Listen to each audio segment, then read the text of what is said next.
Hello from Melbourne, Australia. Thank you, Mihai, for those introductory comments and for inviting me to speak at this fantastic event, the CHRO Virtual Summit. The purpose of my session today is to examine HR's role in supporting digital transformation, including examining a case study from Dulux Group, a consumer goods company based in Melbourne, Australia. The research tells us that over 80% of companies that undertake digital transformation fail in their efforts.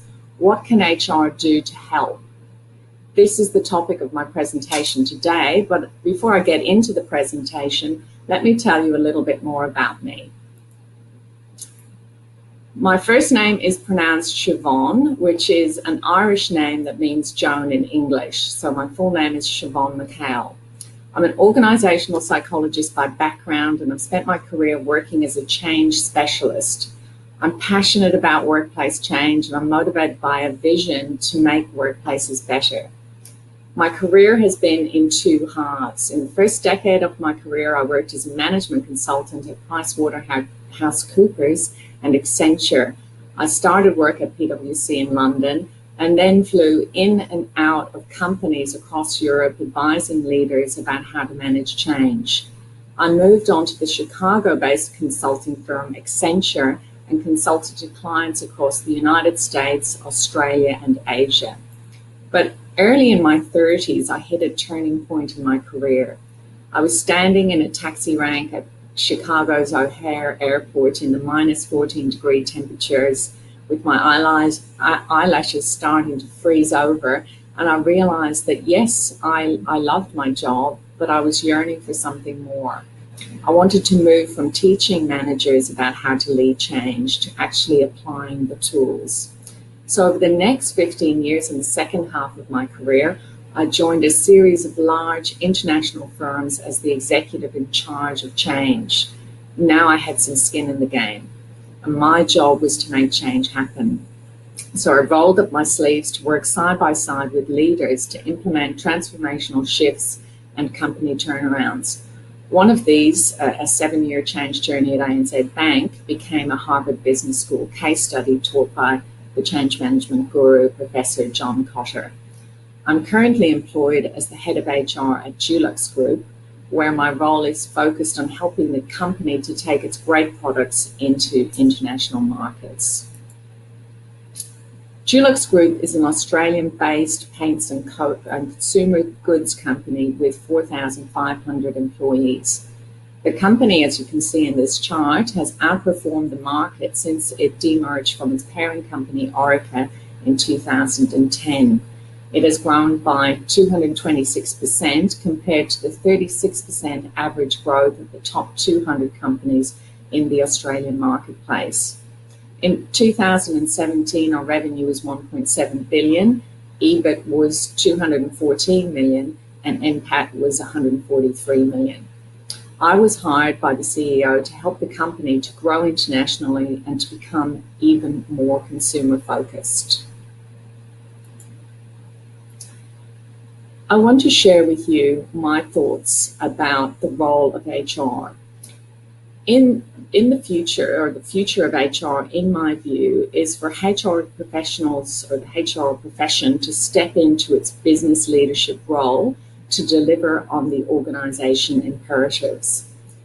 HR professionals are business leaders with an HR specialty, in my view. The most effective HR practitioners see and take up their commercial role. They do not see themselves on the sidelines of the business, but view themselves as part of the business. In this business leadership role, we must solve for two key challenges. The first imperative for HR is to help run the business. In this role, HR must carry out the activities that help to deliver on the daily operations. In helping to run the business, we may undertake activities such as recruiting the right people, paying staff, upskilling employees. These are the bread and butter activities that help the organization to run and deliver on its everyday business imperatives. The second critical imperative for HR in its business leadership role is to help the business to change and to grow. including how it manages digital transformation. In my experience, this role is often not as well developed for HR professionals, and we need to continue to improve our ability to step into this change role. Why do we need to continue to develop our skills in this area? We know we are living in a time of unprecedented change. Business leaders everywhere are feeling the impact of mega change forces such as globalization, population change, urbanization, the internet, social media, and digital transformation. Each of these forces on its own is very significant, but it is the combined impacts of these colliding forces that make this a very challenging time for business leaders. We've also read the stats on the failure of corporate change initiatives. McKinsey estimate that up to 70% of all change initiatives fail to deliver the expected change benefits. Michael Gale, a digital expert, has studied hundreds of digital transformations, and he estimates that 84% of companies fail at digital transformation. How can HR help in a world where we are facing disruption and colliding change forces? It is worth reflecting on this question. How much of your time are you dedicating to help run the business? How much of your time are you dedicating in your role to changing the business? And are these roles in the right proportions given the aspirations of your business? Do you believe you have the know-how and skills to fully step into your change role and help to increase the rate of corporate success in the transformation area? This is the future of HR and the topic of my case study today. How can we take up a role in HR to help fast-track change in times of disruption? So the case study today that I'll talk about is from a cabinet hardware business within Dulux Group. I caught up with my colleague Ivor for coffee. Ivor is the executive in charge of one of the business units within Dulux Group, our cabinet hardware business, which employs 350 employees. This business supplies handles, hinges, and hardware for kitchens. These hinges, for instance, allow you to have soft closing doors in your kitchen. The business distributes this hardware to cabinet makers who make the kitchens. So I spoke to Ivor over coffee and asked him how business was going. And he said business was going well, and he had a current market share of 17%, and he had aspirations for double-digit growth. However, Ivor could see that storm clouds were gathering on the horizon. His major competitor had already gone online and had transformed its business into a lower-cost digital business via an online channel. Ivor wanted to do the same so that cabinet makers could order his products online and so that he could bring in digital tools such as CRM and real-time inventory management. However, Ivor had a major issue. There was a delay in the digital transformation project, and Ivor told me that he had been waiting for 18 months for his online platform to be delivered by the digital team in corporate head office. So I want you to imagine that you are sitting having coffee with Ivor. You've heard his story. He has growth aspirations for the business. His major competitor has already gone online with an online ordering system, but Ivor has experienced an 18-month delay in getting his digital platform from the digital team in head office. What do you think is the problem here?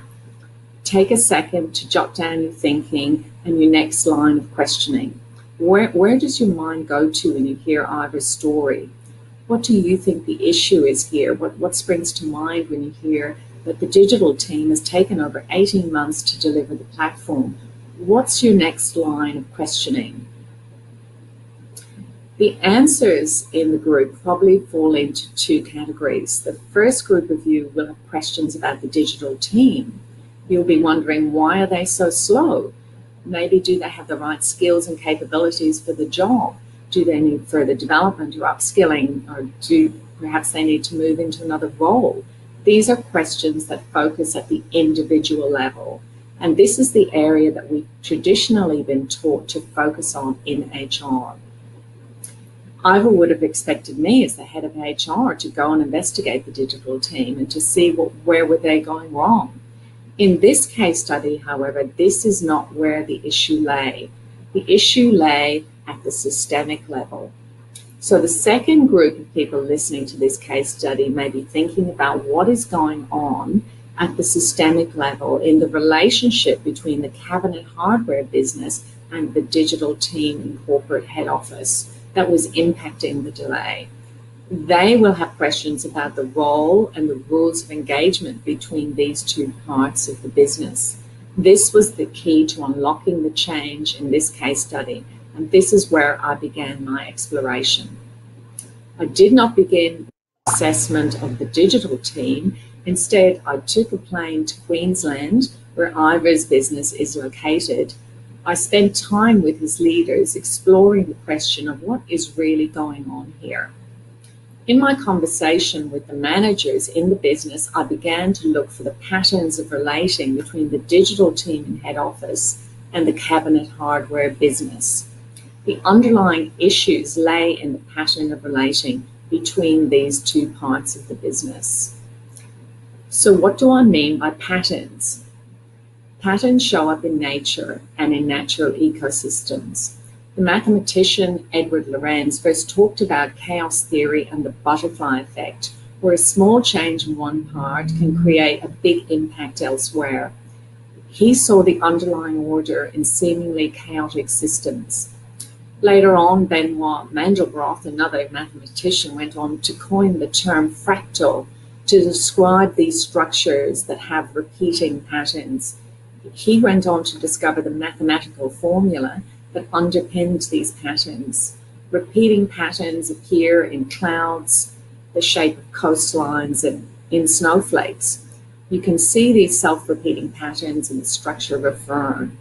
As you zoom in on the fern leaf, you see the same fern pattern repeated over and over again in the microscopic parts.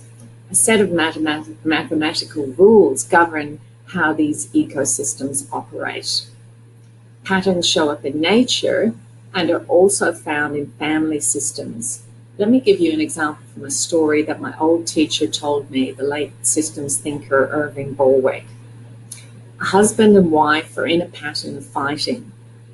Every day when they get home from work, they seem to end up in an argument. The wife might ask the husband to take out the rubbish or trash for the Americans in the audience, and the husband responds, "Oh, I will do it after my favorite TV show." The wife responds, "I haven't sat down since I've come home." And soon they have both stepped into the role of fighter and are in a full-blown argument. So then the husband attends a HR conference and learns about patterns. He makes the decision that he's not going to step into the role of fighter, and instead he brings his wife a bunch of flowers and tells her how much he loves her. What do you think might be his wife's response? Do you think she will welcome him home with open arms? Or do you reckon she might ask, "What have you been up to?"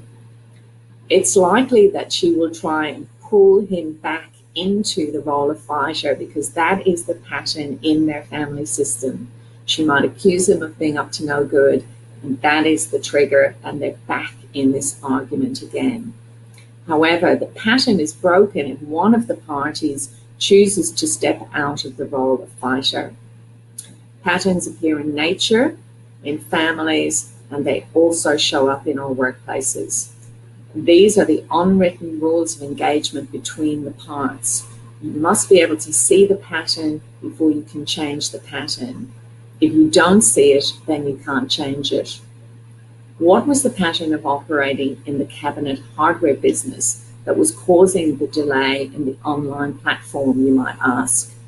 I spent some time interviewing the leaders in the cabinet hardware business, and this is what I discovered.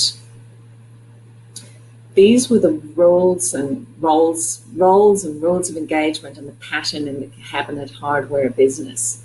The line managers in the cabinet hardware business were taking up the role of receivers of the change, as you can see in this diagram.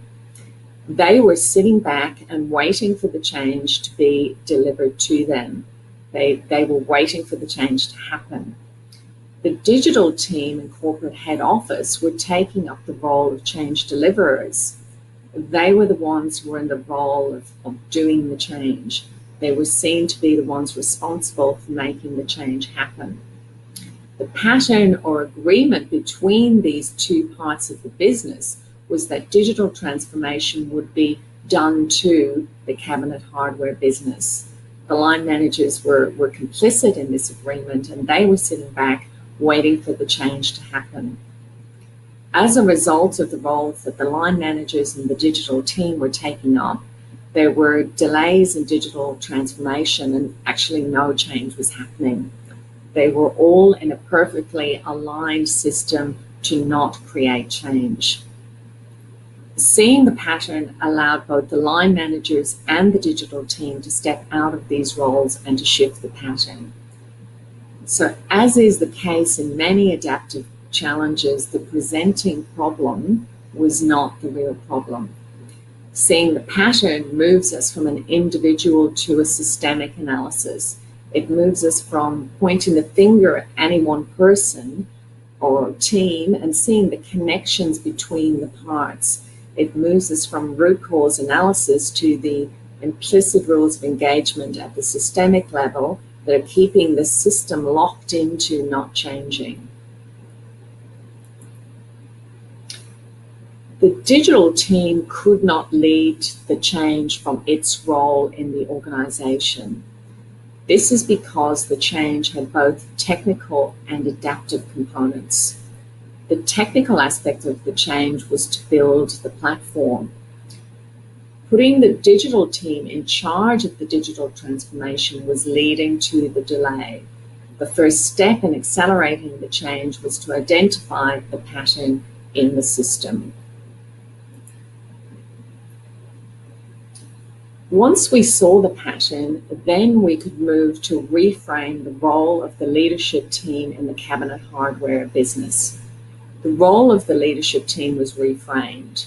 This team was now responsible for leading and managing the digital transformation. They were now in role of the change leaders. The change was no longer seen as a purely technical project that sat in the digital team in head office. Yes, the technical challenge of building the platform was vital, but so too were the adaptive components of the change, such as a new operating model and reframing the roles.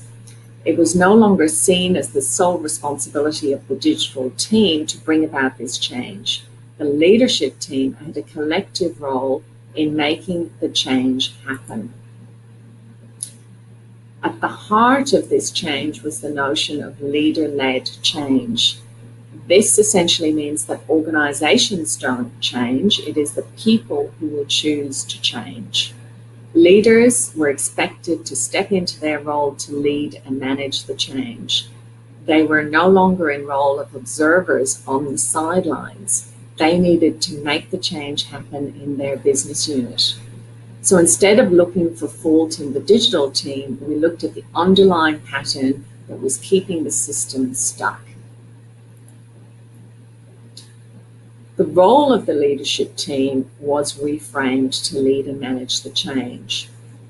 This was not simply the responsibility for their individual business units.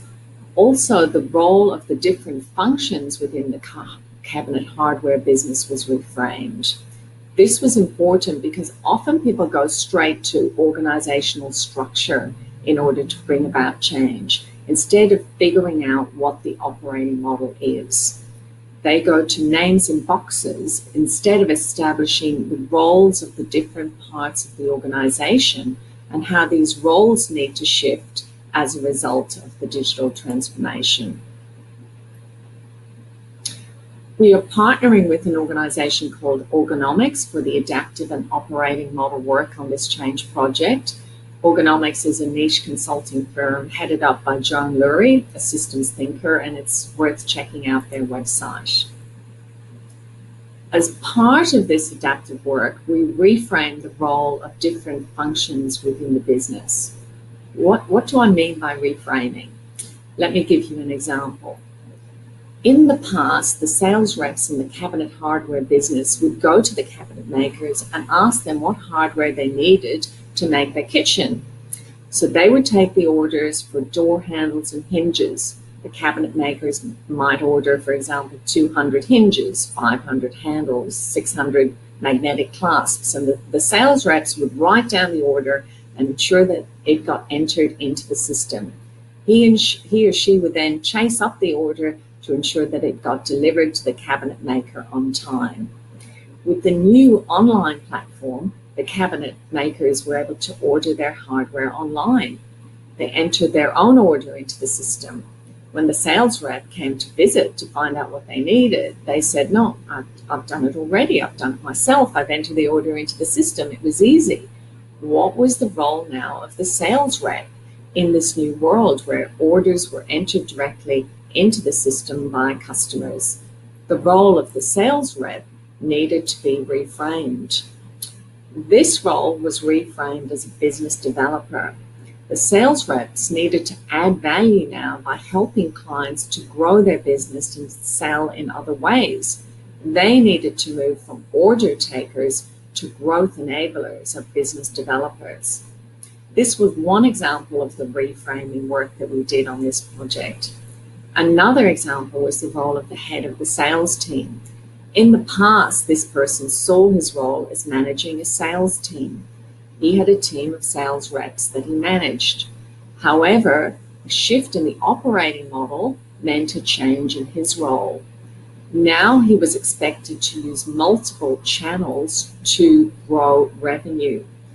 He could leverage online sales, sales reps, a call center, or branches in order to grow revenue and maximize margins. This was a completely different role and a completely different framing of his role that led to different behaviors from the sales managers. These reframes can lead to faster change within the business. Why is this the case? Reframing helps to accelerate change. Let me tell you a story that illustrates why. Sarah Connors wakes up on a Monday morning, greets her husband Mark good morning, and bounds out of bed to face the busy day ahead. In her conversation with Mark about the day, she is in role of wife. She sweeps into the kitchen and meets her 8-year-old twins and immediately switches from her role of mother, or into her role of mother from role of wife. She pours milk onto bowls of cereal and checks for any symptoms of the flu that have been making the rounds at school. 90 minutes later, Sarah steps onto the train and settles into her usual seat before opening her laptop to review the day's schedule at a New York hospital where she works as the head of the cardiology department. On her morning rounds, Sarah talks with a group of first-year medical students, comfortably switching into her role of coach. Later that morning, she catches up with her boss to discuss the need for new imaging equipment in her department, smoothly stepping into the role of negotiator. When a colleague whisks into her office late in the day to ask Sarah's opinion about a troubling diagnosis, Sarah immediately takes up the role of advisor.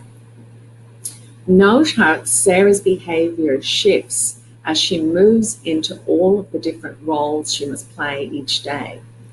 She is by nature a rather quiet and reserved woman, but she adjusts her behavior in ways that make her effective in each role. Sarah doesn't talk to her family the same way that she talks with the students, patients, colleagues, or her boss. She doesn't let her personality dictate her behavior. This may seem like a fairly obvious point, but most leaders believe that personality governs human actions, and that traits such as extroversion, introversion, shyness, gregariousness, dominance, submissiveness rule an individual's behavior. And in fact, a whole army of trainers and consultants in the field of change management preach this sermon. Figure out the personality types and then change them to support your transformation initiative. That's the hard way to do it, I think. It's far easier to accept people for who they are and work instead on reframing the role to lead to the behavior changes you are seeking for your organization. Role dictates behavior in a way that is just as influential as personality. So what causes Sarah to shift her behavior so seamlessly across these interactions? She is holding a mental map that guides and shapes her behavior, and this mental map influences how she takes up her role at any given point in time. This notion that role impacts her actions is a fundamental concept in my approach to change. And if you grasp and apply this concept, you will be on track to deliver faster change with less turmoil in your business. So what was the role reframe and the new pattern in the cabinet hardware business, you might ask? The role reframe was that line managers were now expected to be change leaders. The digital team was now in role of change enablers. The pattern of relating changed, and they were now expected to work together to deliver the digital transformation.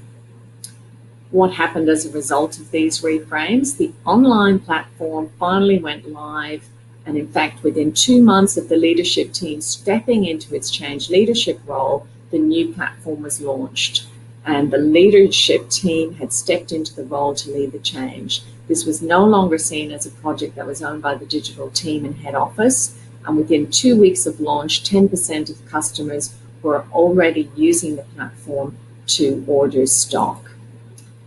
What you might be noticing in this case study is that there are two sides of digital transformation, the adaptive side and the technical components. This is from the work of Ron Heifetz, who essentially described these two leadership challenges. So the first challenge in digital transformation is the technical challenge. The technical challenges that are faced during digital transformation might include mapping consumer journeys, building the platform, making sense of the data, or cloud computing, for instance. In these technical challenges, a handful of experts can sit down together and figure out the solution. There are generally tried and tested ways of doing things. These challenges can have often been faced before, and there is a known blueprint for success. The second type of challenge during digital transformation is what is known as an adaptive set of challenges. These are challenges that relate to changing the way people work, challenging mindsets, and reframing roles. Less has been written about the adaptive side of digital transformation, where there is no blueprint for success and no clear pathway. In this case study, we implemented a new operating model and reframed the roles and the rules of engagement of the parts as part of this adaptive side of change.